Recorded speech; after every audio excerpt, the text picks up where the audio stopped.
You're listening to the Unsung Podcast, where we talk about classic albums and decide if they deserve that distinction. And we also talk about some unsung classics in the hopes of bringing them to a new audience. And at the end of it all, we let you decide if we were right or wrong. This is the Unsung Podcast.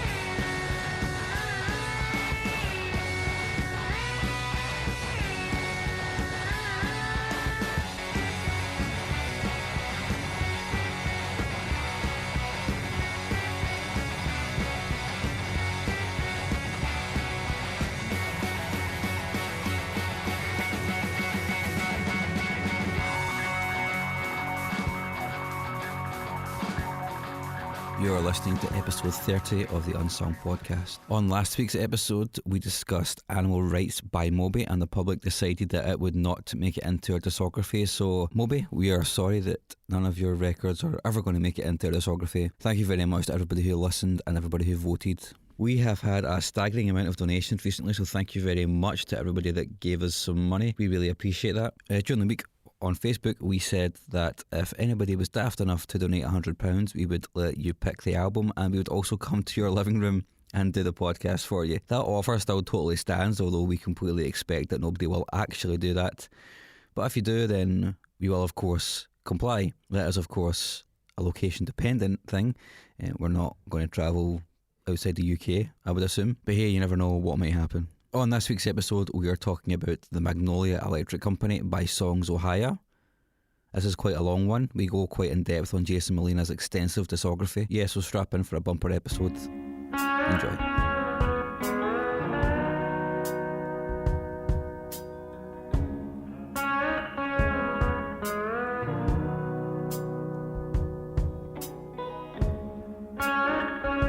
I'm ready.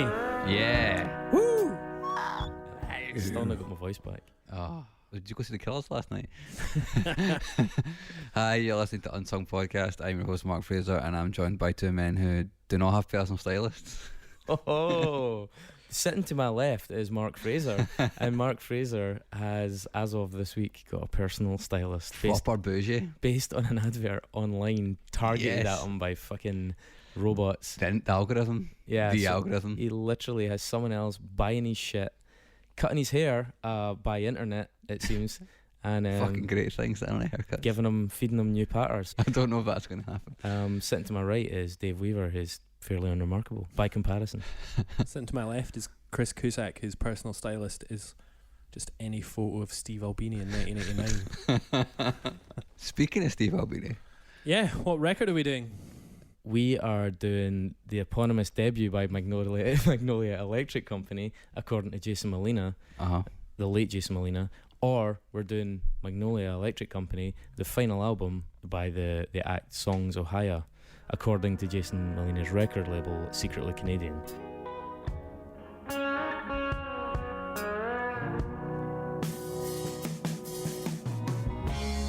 The whole place is dark.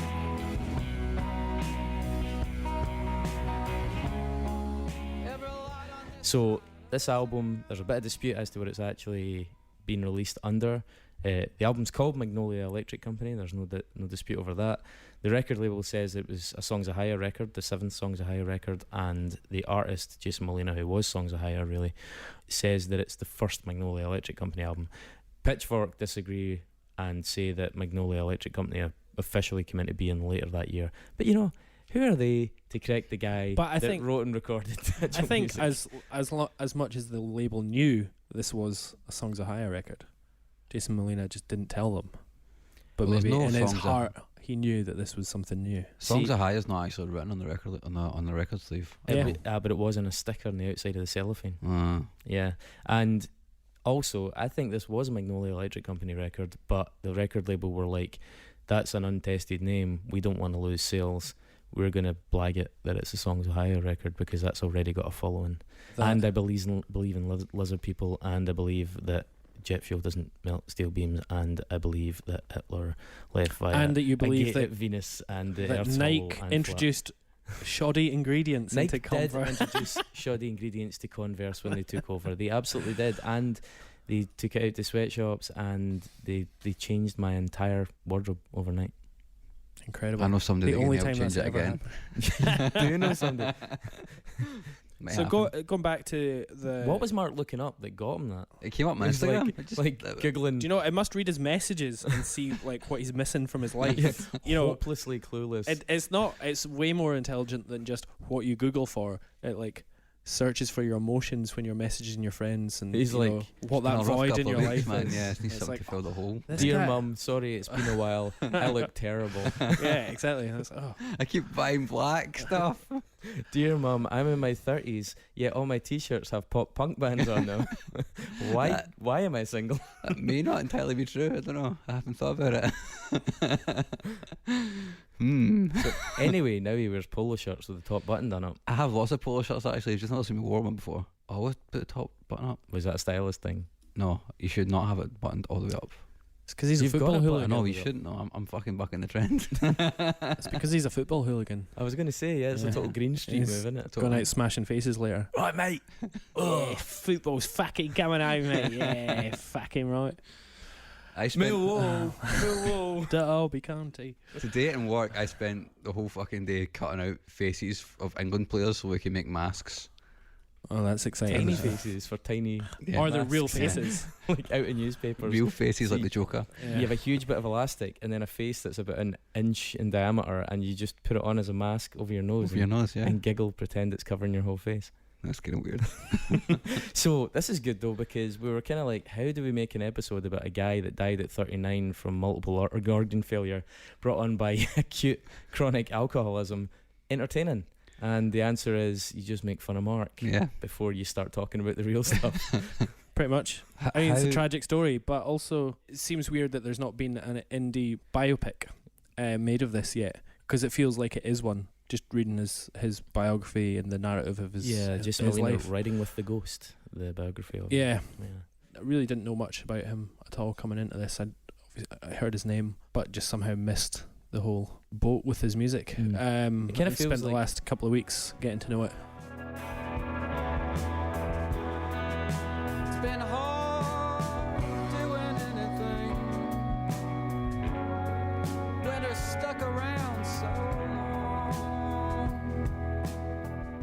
Every so often, it kind of feels like in history, somebody has been like metaphorically thrown on the pyre and sacrificed for like great art. Their art has cost them basically their life and their family and all the stuff in between. And he kind of seems like one of those people that just was just, if we're going to get this A amazing tragic album, individual. yeah, just like a human From the outset. sacrifice. Yeah. It's like this is the price you pay for this, and I think like it is overstating it, but I would say it's not overstating it. Say just what an absolutely brilliant work it is we're talking about today in Magnolia Electric Company. Not worth what the guy went through, obviously, because he was a real person, and so were all the people around him. But it is an absolute masterpiece, and unfortunately, in retrospect, all the tragedy just goes to kind of imbue it with even more poignancy. I think, especially given some of the subjects that he sings about and the really melancholy, almost prescient nature of some of the phrases that are used in it. So Yeah, it's a pretty staggering piece of work.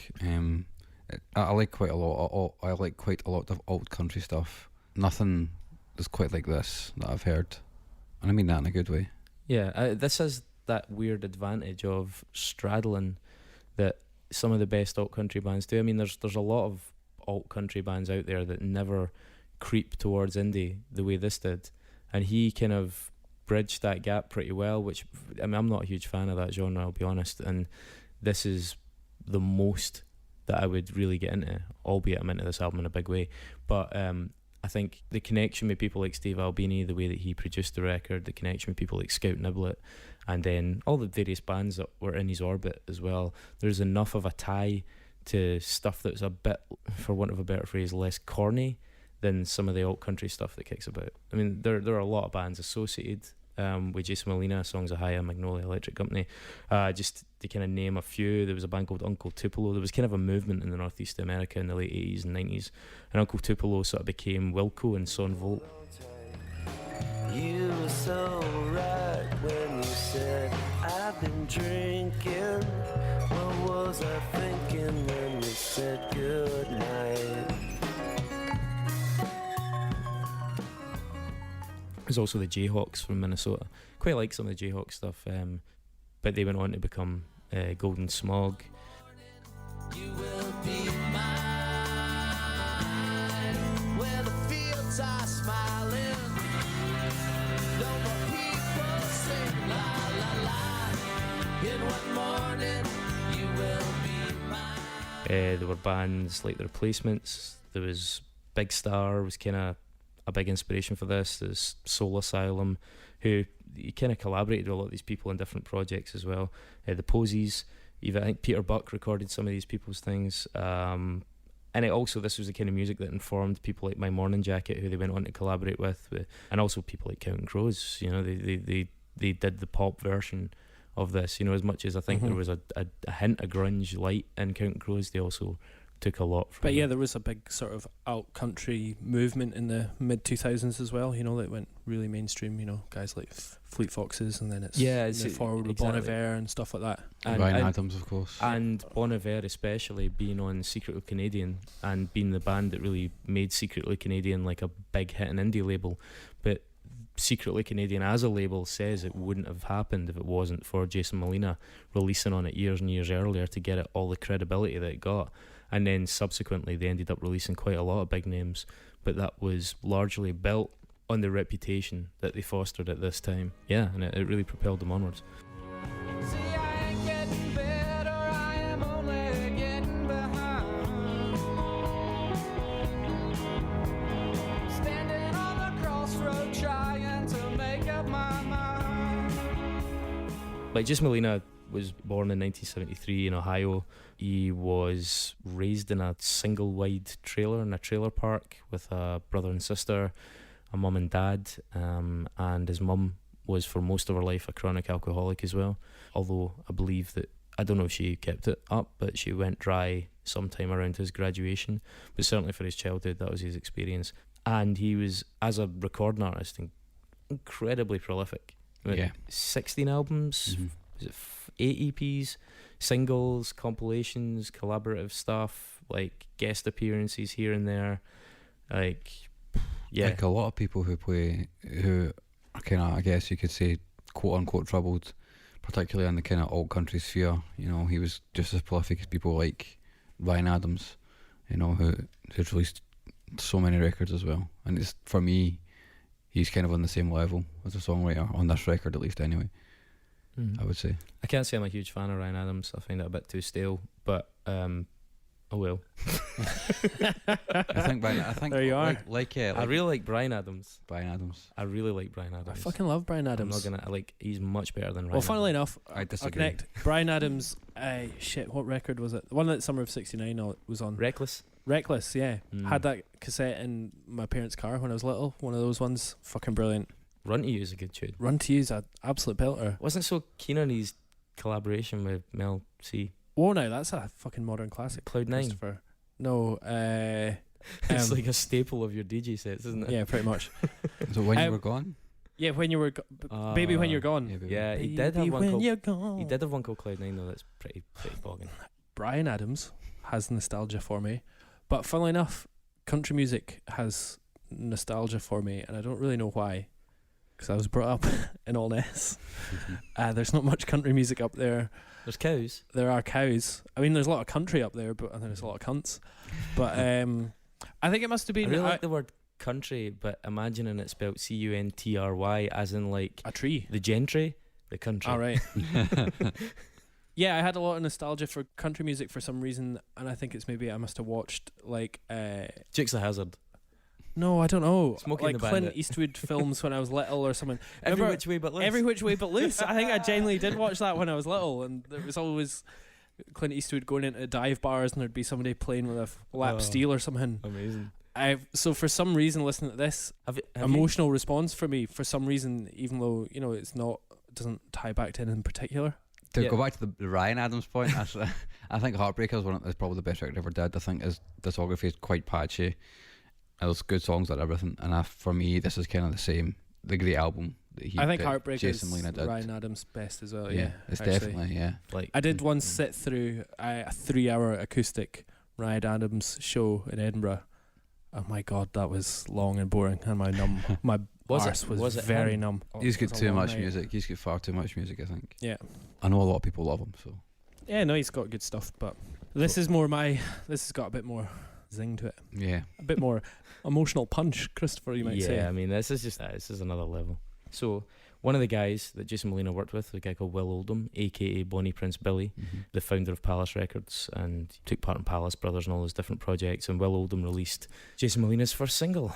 Can I just stop you and do the Foo Fighters Nexus, maybe? Yeah. Is I that a guess. possibility? Well, hang on, we'll have to find the music. Here it is. Oh, here it is. Do. All my life I've been searching for something. Something never comes, never leads to nothing. Nothing satisfies, but I'm getting closer to the prize at the end of the road. All night long I dream of the day when it comes around and it's taken away. Leaves me with the feeling that I feel the most. Feel it come to life when I see your ghost.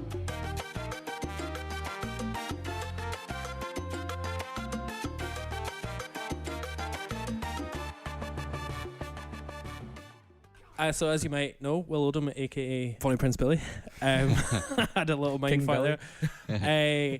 Took the photo that graced Slint's Spiderland album. Did you know that? I didn't know that. Oh, he took that photo, you know, of them The like, water. neck deep in the water. So that was Bonnie Prince Billy took that photo. Slint guitarist David Pajo. Oh, yeah. David Pajo. David Pajo was also in Zwan.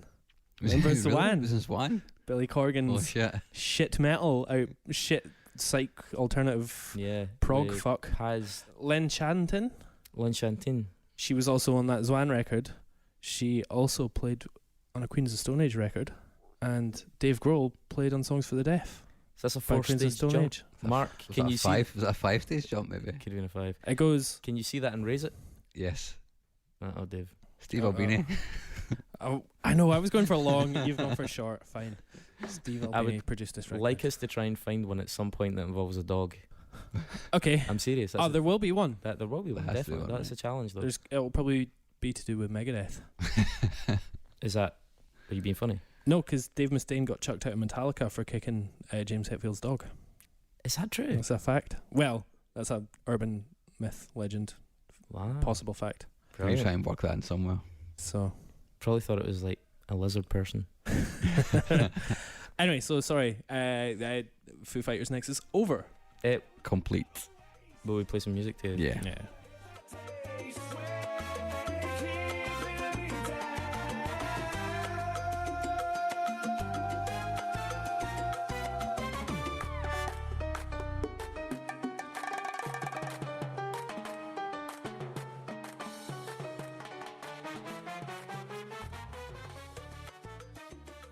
It gets better every week. Well, Thanks. I don't know. I enjoyed that. I'm- I enjoyed the one 3 weeks ago. Is that your favourite? Yeah. Good. The lullaby one. I wouldn't ask you to sing it.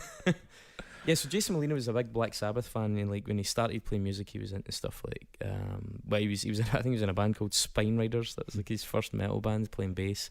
But he gradually transitioned into this kind of alternative folk, lo-fi.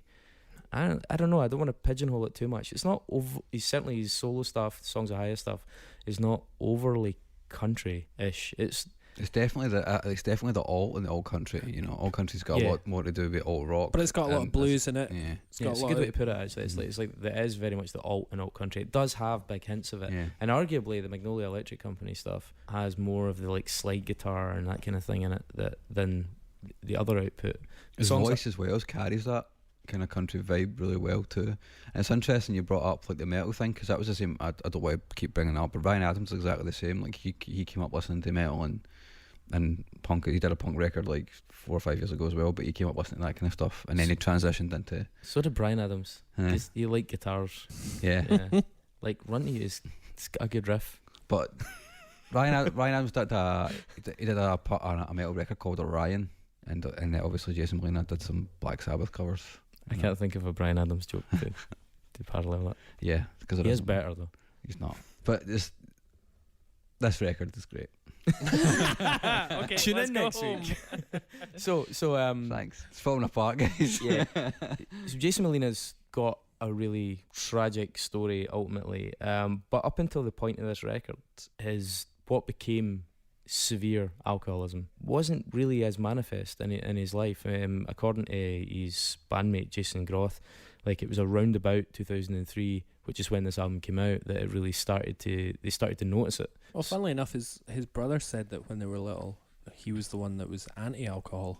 Jason was the one that would avoid alcohol when they were growing up. So, But we'll maybe talk about that a wee bit later on. But you see reports of it emerging after this album, and certainly in the tours immediately after this album, it started to be really noticeable. But there is a clarity to this album, a real kind of clear-headedness, and certainly a focus that isn't for me there in his earlier work. And I don't want to be disparaging. I like Jason Molina's stuff. I like Songs of Ohia, and I like his eponymous output as well. I don't think it's anywhere near as good as this, though. I think it's got its moments. It's got some really strong moments. It's quite idiosyncratic. It's very subdued, very minimalist. There's a record called Access and Ace, I think it's pronounced. A track in that called Redhead from 1999. It's a really lovely bit of music. You don't need the proof of my failures.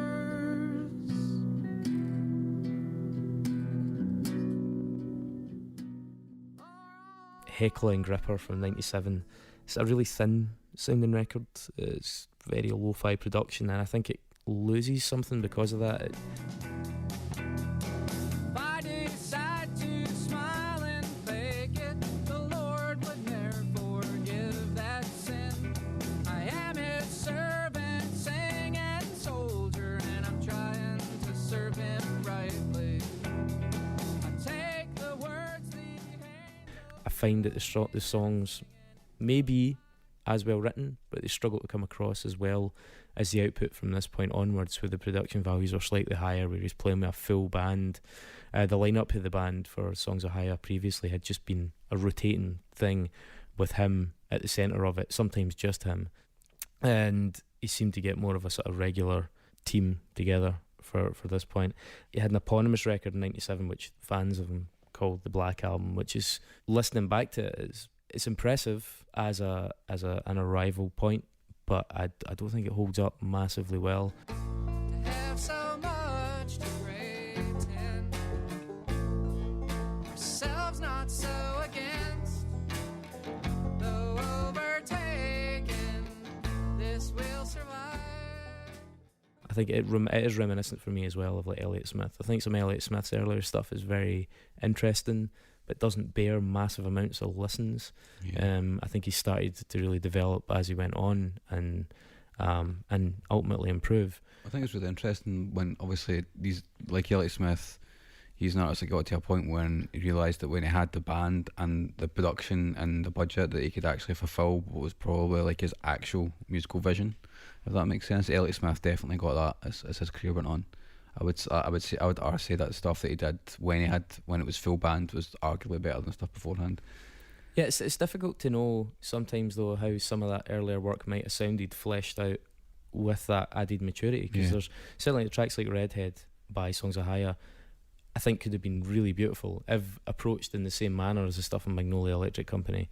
And you know, if you take the time to really go through those first like 6 albums, there are undoubtedly moments of really great songwriting. So apparently Jason Molina used to approach being a musician like a full-time job. He used to make himself sit and write for 6 to 8 hours a day as though it was a job, and then just discard the vast majority of what he wrote to try and keep the threshold up of the quality. He'd made a comment in an interview about how he almost felt guilty about why, when someone was taking out the bins, why was he the guy watching them taking out the bins and not the one doing it? He felt he was lucky to be a musician, and therefore he felt obliged to sort of apply himself to it in a kind of professional manner.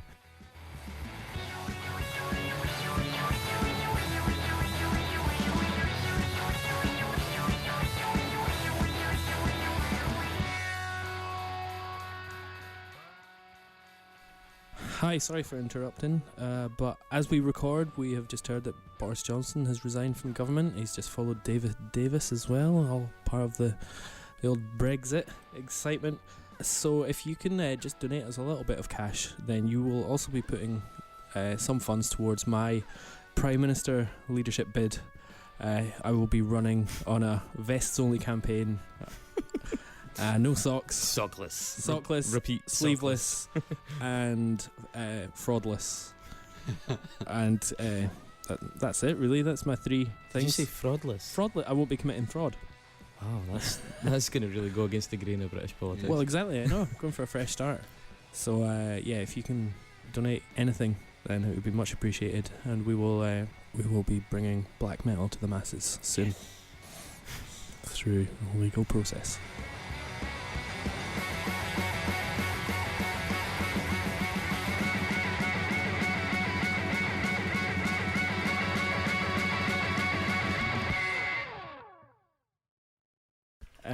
There was an album that was released about a year after this when he started releasing stuff as Jason Molina called the Pyramid Electric Company, and it was originally meant to be a companion album for this, like kind of sister album.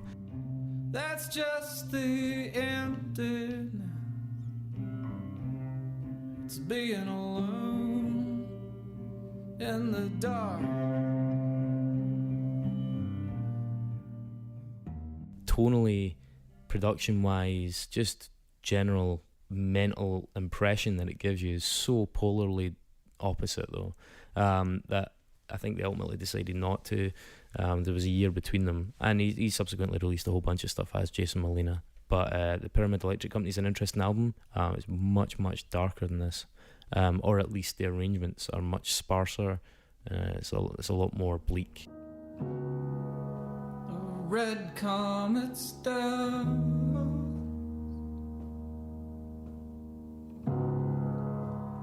Falls in the field. What I wanted to really say about this album, and I think it kind of holds for a lot of this kind of music, there's something weirdly appealing and engaging about very intense, very, I don't want to say pessimistic, but music that tackles very dark subjects yet attempts to sound upbeat, and there's something really compelling about that. There are plenty of people making very dark music about very dark subjects and doing it in a very dark fashion, very sparse, very slow, very somber, whether it's in a gothy way or a sparse acoustic way, and it can be amazing, but it can also be so much. Yeah, sometimes miserable music so is hard work. just miserable. Yeah, it can be such hard work. I know it's an incredibly crass brushstroke here, but there's also an element of sort of wallowing in that. It's a miserable subject, and I'm miserable, you're going to be miserable, we're all going to be miserable, here's a bit of miserable music. I would say that some of the detractors of bands like Radiohead... I was just about to say, that's what people always say, fucking cheer up, Radiohead. Yeah. It is a thing that people... It's like the Father Ted scene with the guys. It's like, you can kind of see where they're coming from that, but then again, when Radiohead take a dark subject, but then apply it to something that's maybe... Yeah, it's that juxtaposition that really works. There's something really compelling about that, taking that subject. Now, this album is packed with really somber messages, like really sad, intense moments of introspection, and yet it tries to remain really quite positive musically. Like slide guitar, it's quite pacey, the drums kick in at points when in his other work there just would have been no drums arriving. You've got a song like, to get ahead of ourselves, but Almost Was Good Enough, where the line almost no one makes it out is repeated, and you can imagine almost no one makes it out being repeated in a track by Radiohead, that but yet it's done in such a way in that album that it's almost like he realises it, but he's trying to not let it get on top of him. Almost no one makes it out. Almost no one makes it out. No one makes it out. So throughout there are some really intense messages, yet they're delivered with energy and a sense of trying to be optimistic. It's not always convincing that it's genuinely optimistic, and it's that beautiful thing where the occasional minor chord comes in and the optimism, the facade of the optimism sort of falls away, and you see that really this guy's kind of struggling with a lot of things, but he's trying. And there's been some really wonderful music made over the years that I think does that, where you've got somebody who's really in a bad place but is trying exceptionally hard to convey it in a way that's constructive and enjoyable and invites you to join them without them trying to pass their burden to you. They're communicating with you, but they're not trying to bring you down. There's something like weirdly alluring about that, and I find that music, even though it's dark, it's easier to go back to. Yeah, no, I totally get that. It's that, like, trying to grab some hope there somewhere with what they're doing.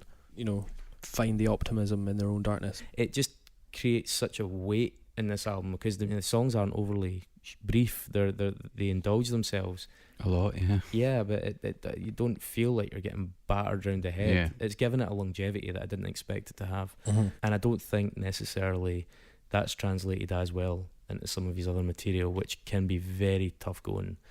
Beautiful, absolutely. And for the purist and for the fan, absolutely. If you enjoy this album, especially, I mean, the other Magnolia Electric Company stuff is much more upbeat and much more produced. I don't think any of it's as good as this or as well written as this or has come together in quite the same way.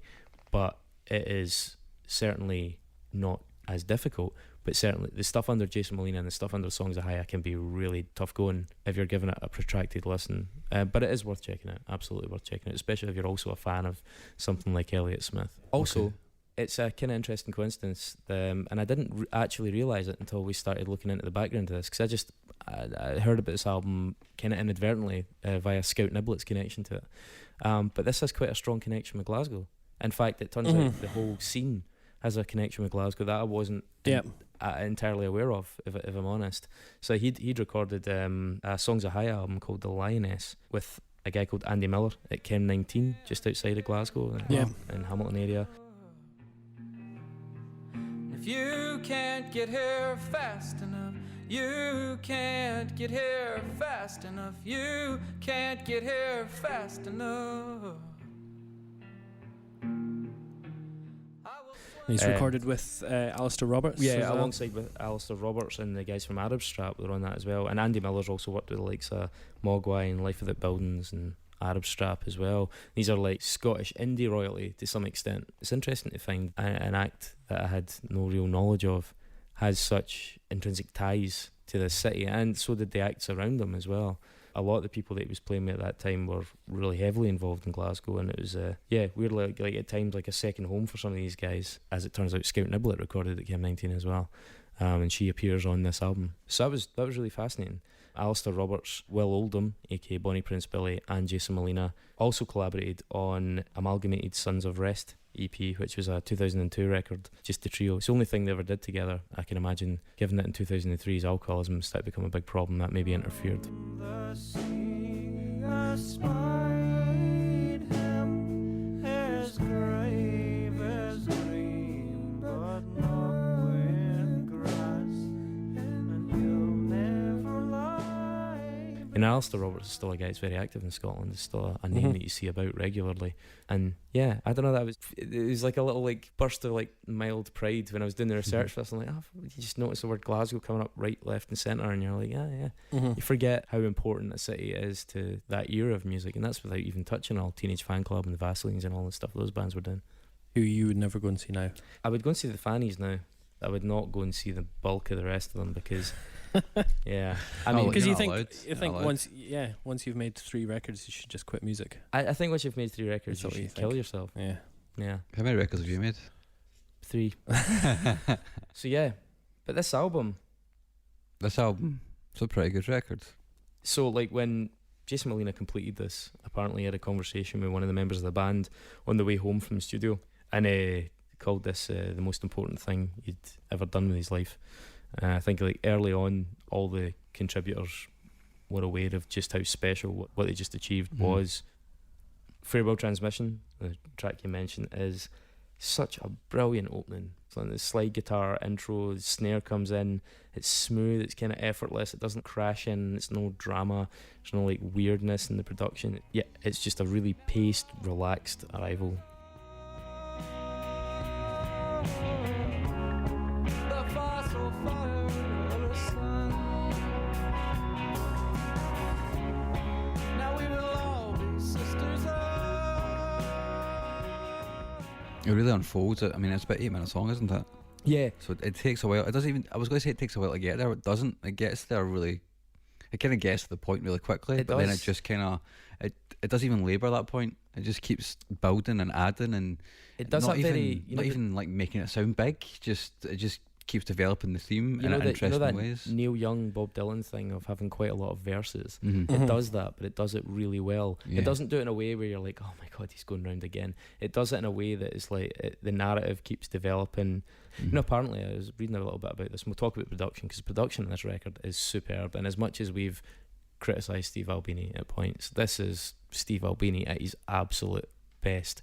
And I think like this song in particular, the whole band had just been told, like, this was all recorded live. They were just told the chords. This is pretty much a first take. Yeah, this exactly. one. So they'd never played this before as a band. That's staggering. They were told the chord progressions and then just asked to play through it with, you know, they played And they didn't together. know how to end. Exactly. That was an issue. Didn't know how to end, and apparently towards the end Steve Albini like opened the Opened a door because it was getting a bit loud and stuff like that. yeah. And that's where the whole kind of the listen thing comes. He just improvised that because he was like actually trying to talk to Steve Albini at the time, and that's on the record. Listen.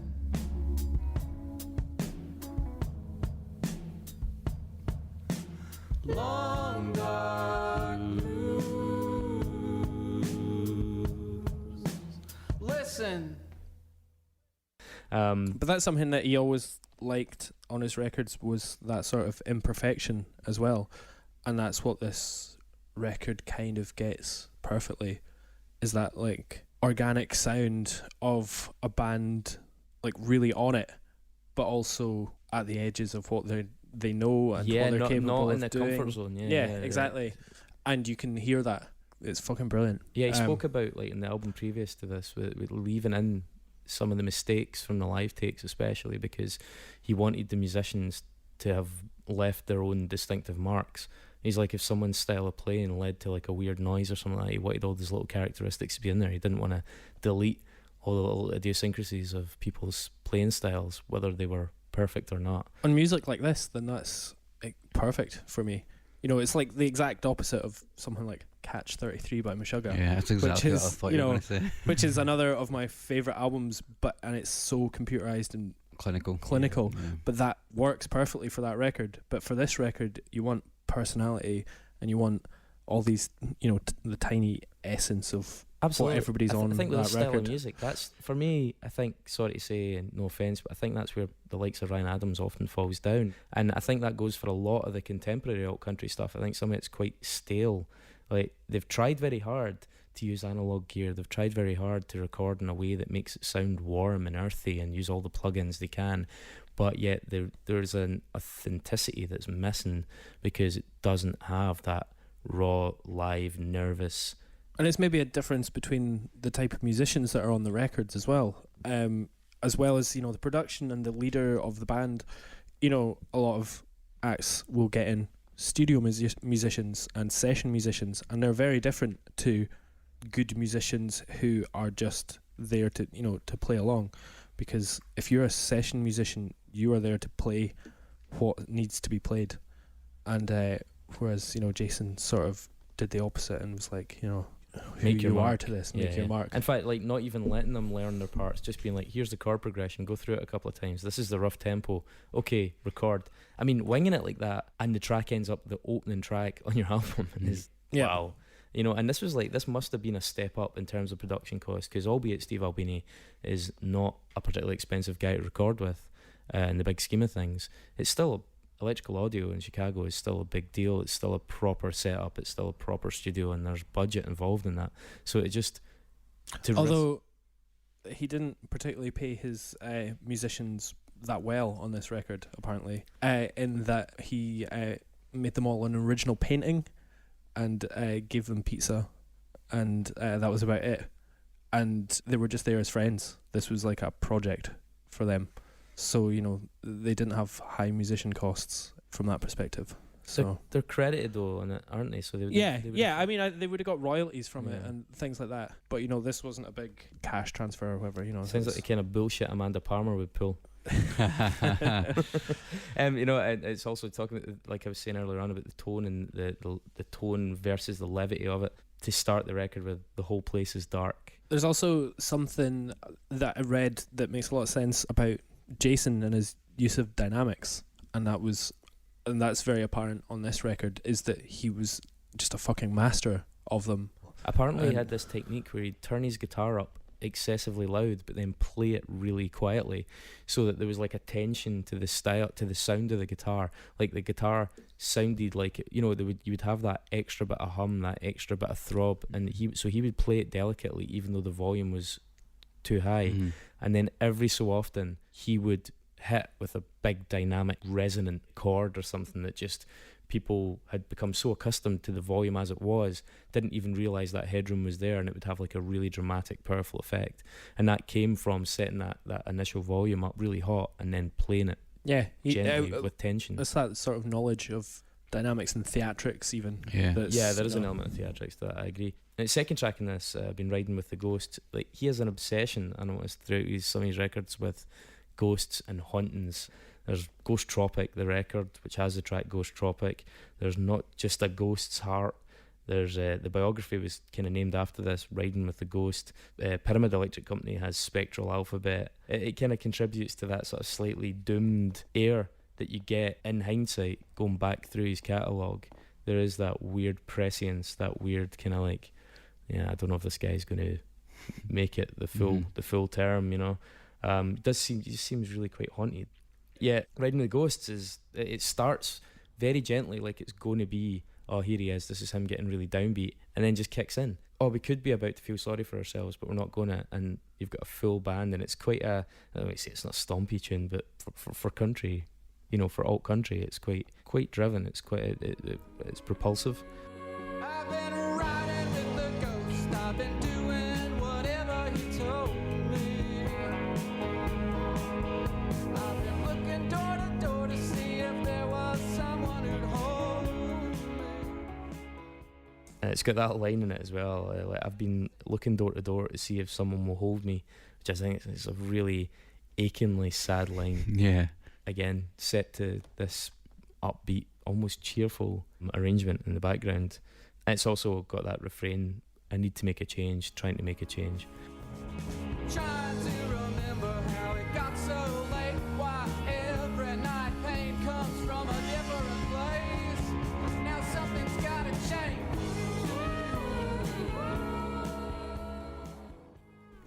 That said, though, this is before the chronic alcoholism. Maybe it's not entirely before it.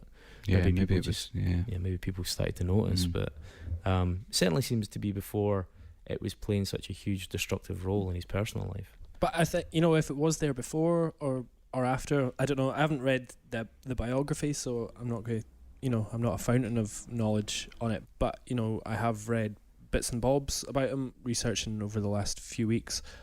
And it does seem that maybe the alcoholism kicked in at this time because this was turning point record for him in many ways, you know, musically, emotionally, just personally as well. And for many contemporaries as well at this time, there was My Morning Jacket and the Avett Brothers and things like that who were similarly getting recognised, and some of them were ready for what was going to be thrown at them. Jason never had a manager, you know, he's self-managed and with his wife as well later on, and he's maybe just one of these guys that was just never ready for what the music industry requires of you. There's also that thing, I mean, when he said this is the most important thing he did with his life, what happens when you finally achieve that artistic thing that you knew you were capable of and it doesn't fill the hole inside you? That's exactly what I was thinking as well, because it's like, if you feel as though you've made that statement, I guess there's always a part of you that kind of, if you approach like a job, then there'll be that part of them that's like, well, I need to go back and do this, I need to go back and keep working. How do you live up to the internal pressure you'll have to, like, how do I top this thing that's really important? Yeah. Also, you know? This isn't helping. Yeah. I've been working towards this, thinking this was what my purpose. This was, you know, the reason I felt like this is because I hadn't attained this, and now I'm really doing it, and it still feels just as futile. Like the third track on it, Just Be Simple, is the most country track for me. Yeah. It's extremely country. You'll never hear me talk about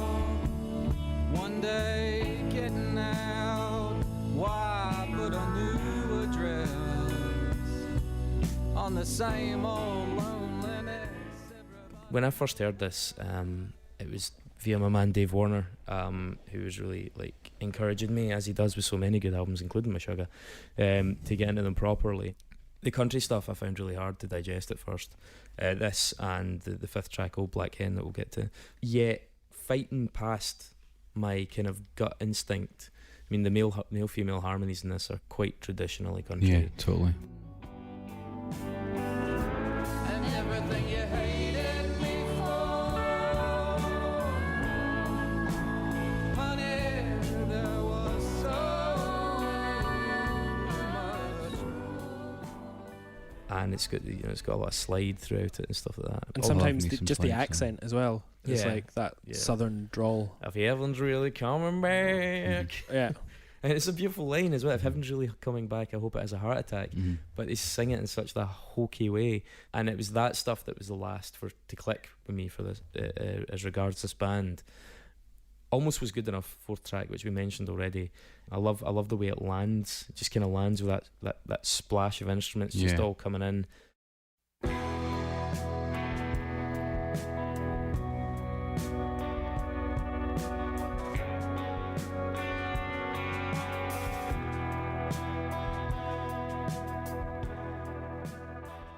It actually reminds me, and I mean this as a real compliment, the New Adventures in Hi-Fi era of R.E.M., which is, for me, like Monster New Adventures in Hi-Fi was when that band was at its most interesting and its most rewarding and least orthodox, I would say, as well. Like, it's, other than when it was very young and it was quite edgy and this new thing. And the New Adventures era was where R.E.M. had no real pressure and they were making some really interesting stuff. But it had like a large production. It was recorded live as well. It happened fast, it's over quick. A little dust in the engine caps. Get your hands stripped down. Almost Was Good Enough really reminds me of some of that. It's got that kind of Midwest Plains spacious vibe via the organ played all the way through it. And that's the one obviously that has that line, almost no one makes it out. Again, it's strewn with these kind of or bittersweet kind of bleak reflections, yet manages to be quite beautiful and compelling at the same time. The fifth track, The Old Black Hen, which, by the way, I cannot fucking understand why it's not called Hard Luck Lullaby or Yeah. Bad Luck Lullaby. Yeah, it's really weird. Which is like the line from it that everybody knows. Old black hen, is that you again, singing the bad luck lullaby? Come right on in. One thing that I like about this record is he basically gives away songs to other singers. Yeah, Two it does. fucking brilliant songs. Two really good songs. And Yeah, this, I wasn't expecting this when it came on. I was like, what is this? yeah. So But I love it so much. a country singer from Chicago called Lawrence Peters sings in this one, and he has got that really black hen. Yeah. You're like, There's something about this sort of take the mic attitude that you can hear in the studio as well that just adds to the, I don't know, just a really fucking nice. It feels kinetic, you know. Yeah, it feels it's there's like a something communal sense. happening in We're the studio all and in that, this yeah. studio making something fucking Mhm. special happening. I think actually, see, when we go to edit this, I'm going to try and find a clip of Jason Molina singing this song because I'd love to compare it. I want to hear what it sounds like with Molina singing his own song in this one because Peter's version is definitive. Old black hen, is that you again, singing the bad luck lullaby? Come right on in, 'cause it's midnight again, time for the bad luck. I would never have thought I would have enjoyed a song with that OTT country accent in it. I mean, he smashed it. It's a really beautiful song. Yeah, And it's- having it's- the ear for it as well, man. Like, obviously, Jason's kind of went, this needs something that I can't give it. yeah, So I need to Yeah. get somebody in to do it. absolutely. There's it also adds a level of variation to the album that gives it a jolt of energy at a point when it could have sagged. Mm-hmm. You know what I mean? It's like gets into the fifth track. It's like you need to do something to keep it, to keep it alive, and it does. It just changes it up in a weird way. It's a really nice chorus as well. Just the ooh ooh ooh kind of harmonised thing with the xylophone over it.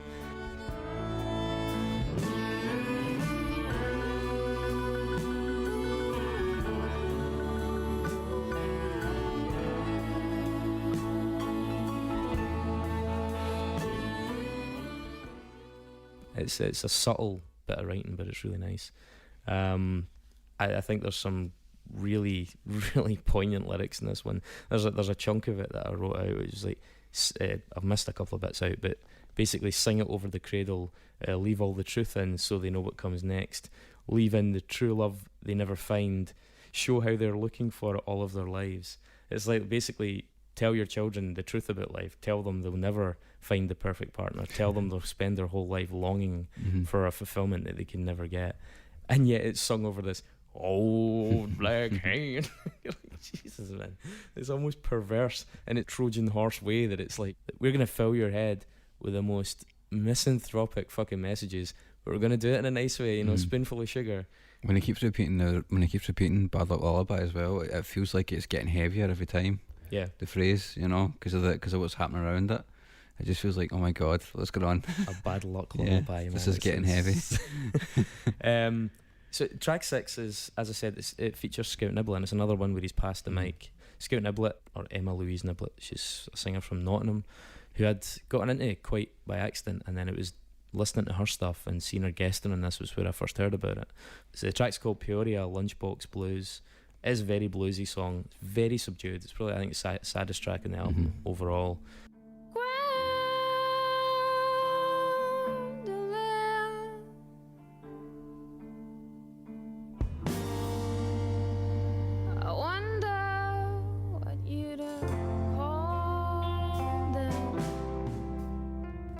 She's an interesting character. I mean, she's recorded with Steve Albini quite a bit as well. She does very sparse arrangements, sometimes pretty weird. She's got a really cool song called, I think it's Pom Poms.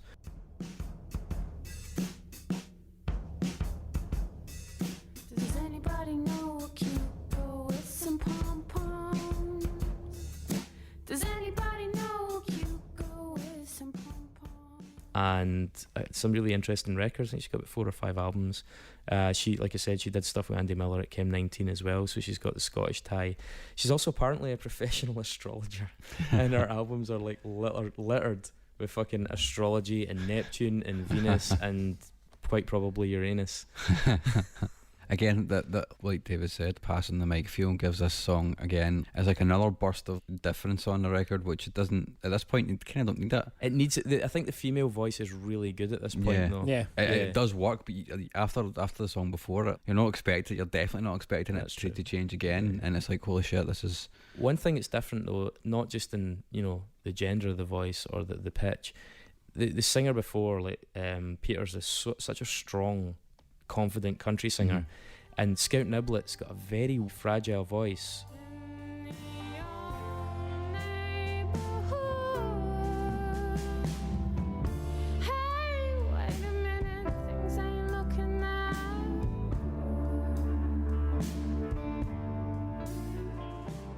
That is, intentionally it. Like when she goes for high notes, they're not particularly convincing. There's a frailty to her voice that is very engaging and makes a vulnerable song sound all the more vulnerable. I think it really complements it. It shows that he was really thinking about what he was trying to do with this song and realised that there was something that even as the writer he couldn't bring to it. Proper old blues, like the gritty 30s 40s kind of vibe, and proper Dust Bowl dark. It almost has no tempo as well. It's got that, it's so relaxed. It feels like a very natural performance. John Henry Split My Heart is the one that you've mentioned before we recorded this, about his Black Sabbath influence showing through, man. You can hear it immediately. Which also makes it another thing. You just don't. This record goes in so many different directions. You think you've got a handle on it because you're like, oh, cool. Farewell Transmission, he's kind of doing like the kind of old country thing. It's pretty cool. He's really good at it, and then it just starts going off in these weird tangents. Like, this is old country Black Sabbath at the start. It's just like the riff, the pace, everything about it.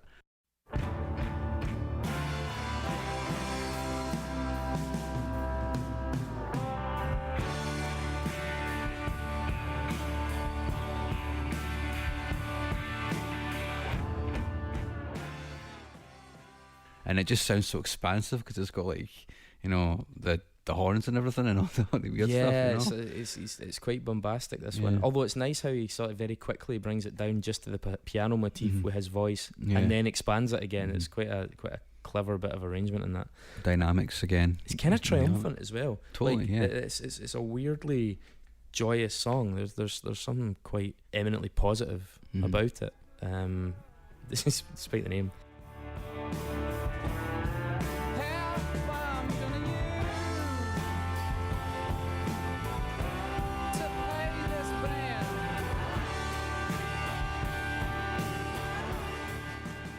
A lot of slide in it as well, and it's got a lot of repetition of lines in a much more conventionally blues style. You know, that way where the lyrics are just repeated from verse to verse, just to allow them to kind of really embed.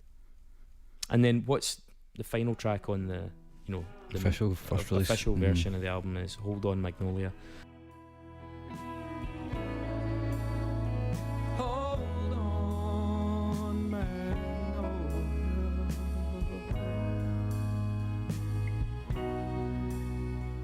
That great highway. I think it's the most intimate or personal of the songs. Yeah. It's his voice as well, obviously, unlike Peoria Lunchbox Blues, which is the saddest one, but Scout Niblet sings it. And this one, it is him, it's his song, it's his lyrics. Albini's really captured the shaking in his voice in this. Like, if you listen between the notes, as his vocals are tailing off at the end of each syllable and line, you can hear his voice wobble with the emotion of what he's singing. You have to really pay attention because the guitar often rises over it, but you can hear it in there just as it's wobbling away. It's a really, really delicate performance, really beautiful. I can imagine the mic was very close, the room was deadly silent. You might be holding the last light I see before the dark finally gets a hold. There's a really nice use of violin in this. It's very delicate as well, and I think, when I think of Jason Molina, I think of that song. That's the one that feels closest to him, as all the different aspects of his personality. This sense of positivity, the unshaken air of melancholia, but the tenderness, all that stuff. It's something really wonderful about that. There's that line in it, is you might be the last station I see before the dark finally gets a hold of me. It's just heartbreaking. That's a beautiful line.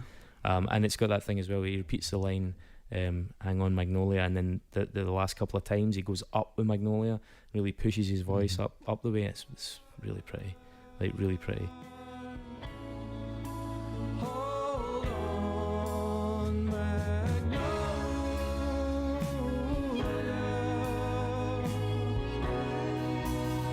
I think it's almost time. I think, as I said earlier, we've given Steve Albini a wee bit of stick for some of his kind of weaker production. Smashed it with McCluskey. He's not always smashed it. Let's not kid ourselves. I'm a big fan of him, but I think it's important to be sort of honest about it as well. But I don't think anybody could have done a better job of this album. This is, if anybody ever asks me, tell me why you like Steve Albini, I'm like, this record is wonderful, and it's a huge part of realising that is down to him. When you listen to the other stuff that he's recorded as Magnolia Electric Company and Songs of Ohia and Jason Molina, it's never been able to shine and really flourish the way his music does on this record.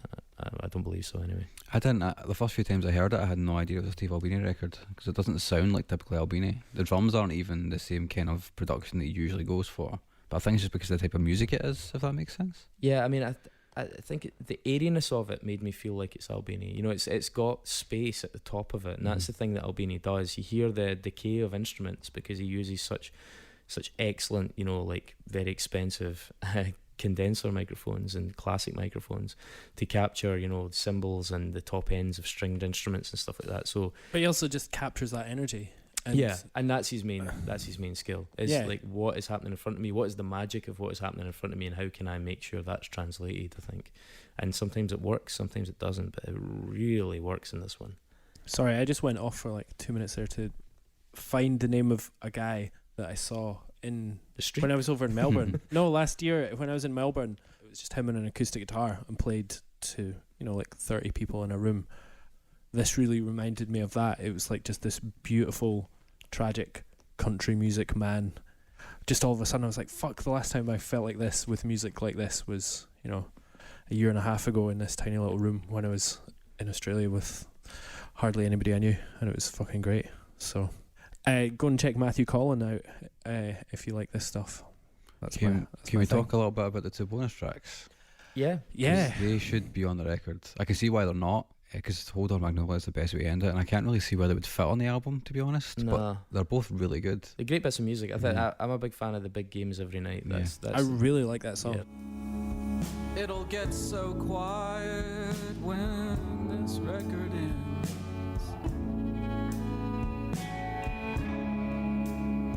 You can hear the first hour of the world.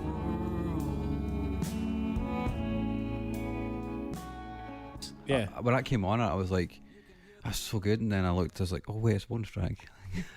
Yeah, I was the same. It felt weird after. Because I just had it on Spotify and had that come on, and I was like, It's got Oh, another beautiful actually line great. in it. It'll get so quiet when this record ends. Yeah. Such a beautiful meta line. yeah, To yeah, put yeah. on an album like this. It's wonderful. What was the name of the other bonus track?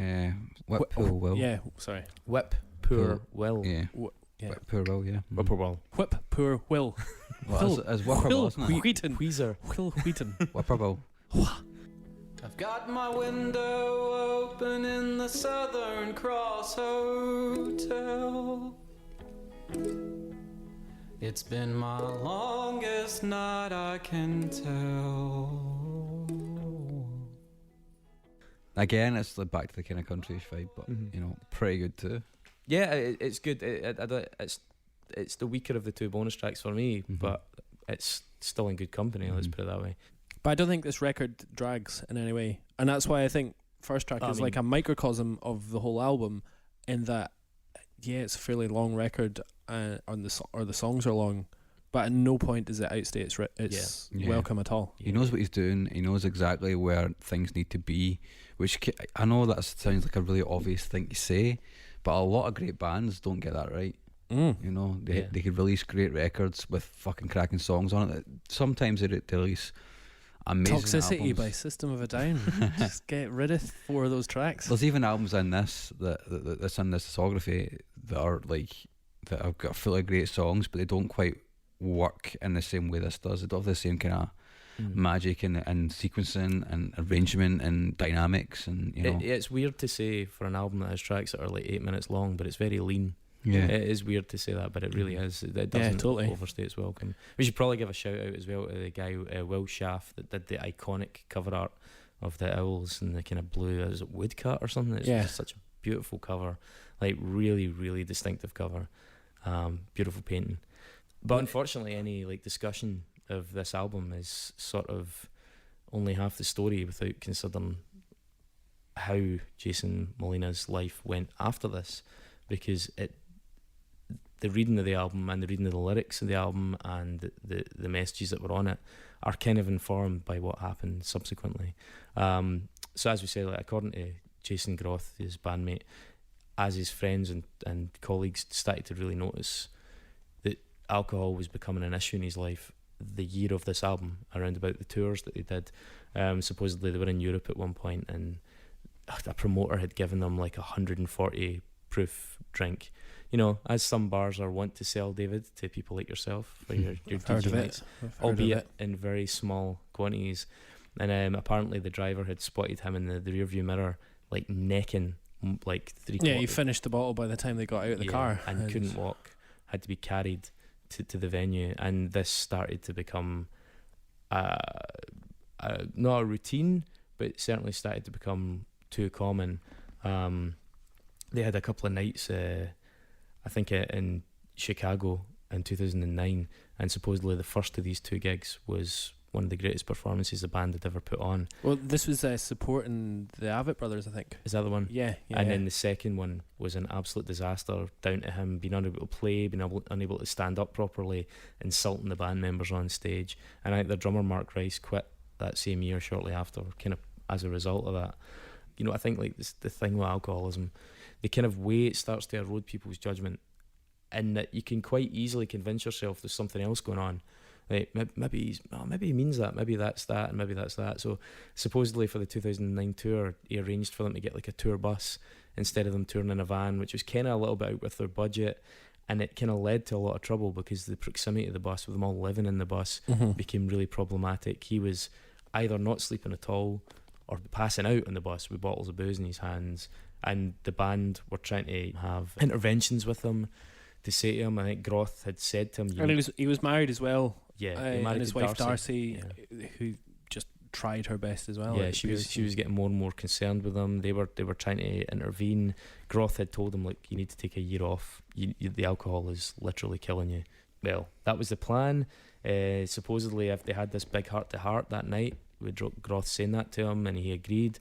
And then the next day, all of them, they had a day off in Istanbul. They all went out sightseeing, and Jason Molina stayed in the hotel and got drunk the entire day.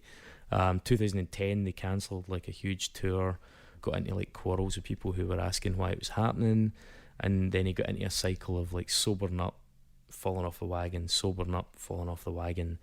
Apparently, he told his wife at various points everything from that he'd contracted AIDS to he had brain cancer, to that he'd had multiple affairs, presumably in some sort of attempt to push her away. Or well, I think this is something that had always been part of his life, though, was that he used to tell maybe little fibs for fun, but then when that got sort of caught up with his alcoholism, he'd then tell much bigger lies because he was trying to cover. Sinister. Yeah, exactly. Yeah, absolutely.